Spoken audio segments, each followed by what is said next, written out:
Շիրակացի փողոցի երկայնքով փորման աշխատանքներ են։ Փորված երկար խնամուղիները ճանապարհաշինարարության հետ չեն կապված, այլ ստորգետնյա գազատարներ անցկացնելու համար են։ 4 կիլոմետր երկարության միջպետական նշանակության Շիրակացի փողոցի կեսը 2.5 կիլոմետր տարանցիկ հատվածը վերջապես ընդգրկվել էր հիմնանորոգման ծրագրում։ Շինարարության նախապատրաստական աշխատանքները սկսվել էին նախորդ ամիս եզրաքարերի ապամոնտաժմամբ։ Սակայն ճանապարհաշինարարական աշխատանքներ որպես այդպիսին դեռ չեն մեկնարկել։ Փոխարենը այս ամսվա սկզբից Շիրակացիում գազամատակարարման ընկերությունն է գործ սկսել։ Գազատար ցանցի վերակառուցման աշխատանքներ են իրականացնում։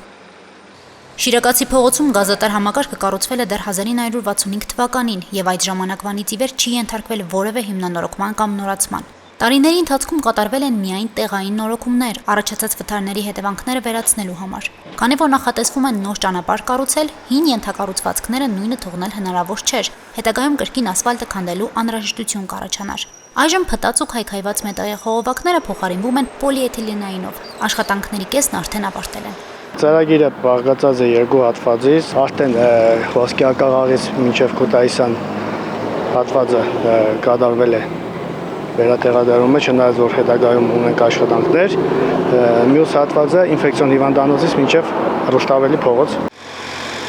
Հին գազատար համակարգը քանդելիս մասնագետները արձանագրում են, որ խողովակները կորոզիայի են ենթարկվել եւ դրանց շահագործումը այլևս անվտանգ չէ։ Միևնույն ժամանակ հին գազատարներն ամբողջությամբ ապամոնտաժել առայժմ հնարավոր չէ, քանի որ դրա համար կպահանջվի թաղամասի գազամատակարարման դադարեցում։ Թաղամասի անխափան գազամատակարարումը շարունակվում է հին գազատարով։ Նորն անցկացնում են հին խողովակաշարի հարևանությամբ։ Նոր գազատարի ամբողջական տեղադրումից հետո միայն կիրականացվեն միացումները։ Նոր խողովակաշարը տեղադրվում է ավելի քան 1 մետր խորության վրա, սակայն հին ասֆալտի շերտը խոչընդոտում է աշխատանքների ընթացքին։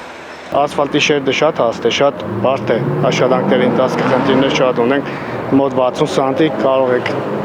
գարանել, տեսնել 60 սանտից ավելի ասֆալտի շերտ կա, որը աշխատանքները ավելի դժվարացնում են,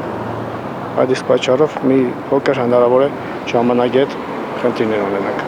Շիրակացի փողոցի հիմնանորոգման համար նախատեսված է 3 տարվա ժամկետ, հաշվի առնելով նաև գազի, ջրի եւ էլեկտրաէներգիայի ցանցերի ամբողջական նորացման անհրաժեշտությունը։ Քանի որ այս փողոցով դեպի հայ-վրացական սահման, մասնավորապես Բավրայի անցակետ հաճախ են ծանրաքաշ մեքենաներ անցնում, երթևեկության ծանրաբեռնվածությունը թույլ չի տալիս կրճատել երթևեկելի մասի մակերեսը ու միաժամանակ իրականացնել մի քանի կոմունիկացիաների վերակառուցման աշխատանքներ։ Դրա համար էլ կոմունիկացիոն ցանցի նորացումը հերթի է դրված։ Երբ գազամատակարարման ընկերությունը ավարտի իր աշխատանքները, դրանից հետո նոր մյուս ենթակառուցվածքների նորացման գործերը կսկսեն։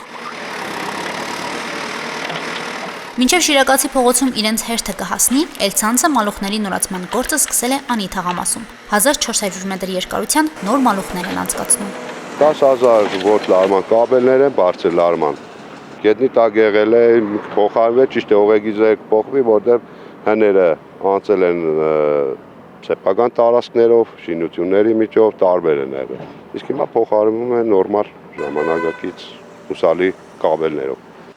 Այս թաղամասում էլ ենթակայաններն ու մալուխները թաղամասի կառուցումից ի վեր չեն փոխվել։ Շինարարը նշում է, որ վթարներ ու խնդրահարույց հատվածներ շատ կան եւ նորոգման կարիք վաղուց էր զգացվում։ Այստեղ էլ ենթակառուցվածքի թարմացումը փողոցաշինական ծրագրին է նախորդում։ Անի թաղամասի ձգձգված փողոցաշինությունը հաջորդ տարվանից է մեկնարկելու։ Եվ որpիսի հետագայում նոր ասֆալտը էլի քանդել սարքելու խնդիր չունենան, հիմա են անցկացնում նոր մալուխային ցանցը։ Առաջվա երկաթից էին, երկաթից կաբելները հողի տակ ժամանակի ընթացքում շուտ շարքից դուրս կգան։ Պլաստմասը երևի ջրի մեջ ավելի երկար կյանք ունի, քան երկաթ։ Հողից խոնավությունից չվախեցող կաբելներ են։ Հիմա Անի թաղամասի ընդամենը 3 ենթակայանների միջև անցկացվող ցանցի նորացման աշխատանքներն են կատարում։ Սա մեծ թաղամասի մալուխային ցանցի միայն փոքր հատվածն է։ Սրանով Անի թաղամասում այս տարվա Էլցանցի գործն ավարտվում է։ Հասմիկ Թումասյան, Արարատ Ծատուրյան, Հորիզոն։